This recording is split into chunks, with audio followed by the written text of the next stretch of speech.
She didn't even look up from her tablet when she said it. "We've reassessed you. To 0. Just like that, 6 years of my life flattened into a number that meant nothing. Her smirk was surgical, her voice soft enough to be cruel. The CEO's daughter, fresh from business school, wearing her father's arrogance like perfume. She thought she was untouchable. I didn't argue, didn't ask why. I just nodded, signed the exit documents, and walked out. But she mistook my silence for defeat. It wasn't. It was calculation. I'd built that company from a garage spreadsheet to a global logistics powerhouse. I knew every number, every contract, every clause buried in the funding agreements her father barely skimmed. I was the one who wrote them. He'd trusted me. She never did. When she joined, she wanted to modernize the culture. That meant cutting anyone who didn't worship her title. The board humored her. The old man was in Dubai, closing another deal. She fired me at noon. By 3, I was in my car, driving home through a blur of rain and adrenaline. I wasn't angry. I was cold, detached. The kind of calm that means something dangerous is forming. Because I knew what she didn't.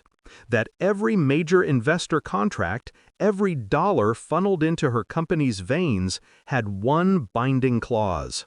If I, the chief operations architect, was terminated without board cause, all active capital commitments froze instantly. $45 million, not suspended, frozen. And if not reinstated within 24 hours, forfeited, with penalties. I didn't need revenge. I had leverage. I spent that afternoon sending 3 quiet emails, not to her, not to the press, but to the auditors and partners who signed those funding contracts. All I did was remind them to review compliance under Section 18B. By 5 p.m., my phone was vibrating with calls from numbers I didn't recognize. I ignored them. At 6:14, while I was pouring a drink, my phone lit up again. But this time, it wasn't her. It was him, the CEO, her father. He didn't say hello, just roared into the line, voice cracking through static. "Are you insane? You fired who?" I didn't answer. He wasn't talking to me. Somewhere in their glass office high above the city, she was learning what real power looked like, and that it didn't come from a last name. By evening, word spread like blood in water. The auditors had convened an emergency meeting. The investors were there, faces pale, voices sharp. One of them, the lead auditor, flipped through the contract and stopped on the page I'd written 2 years ago. His pen circled my name slowly. Then he looked up at the board and asked the question that ended everything. "Should we just take the keys, or do you have the $45 million penalty ready?" Silence.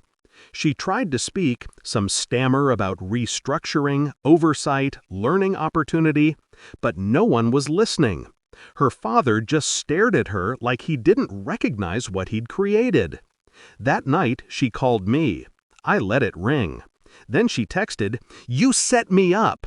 I didn't reply, but she was wrong. I hadn't set her up. She'd simply walked into a system I built, blindfolded. All I'd done was step aside and let gravity do what it does. The next morning, news broke. The CEO's daughter had been suspended pending internal review. Her father had taken back control of the company. Investors demanded restructuring. And me? I was already gone. My severance cleared, my consulting firm registered, my next 3 contracts signed by competitors eager to recruit the man she'd fired.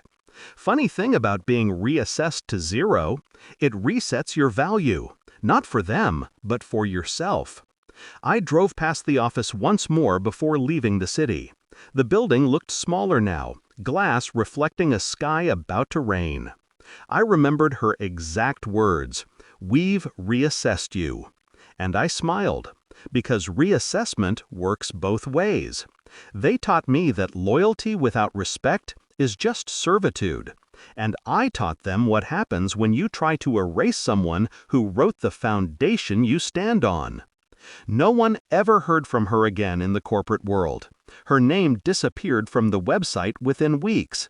But every time I read a headline about a surprise internal collapse or urgent investor intervention, I can't help but think, maybe someone else underestimated the wrong person too.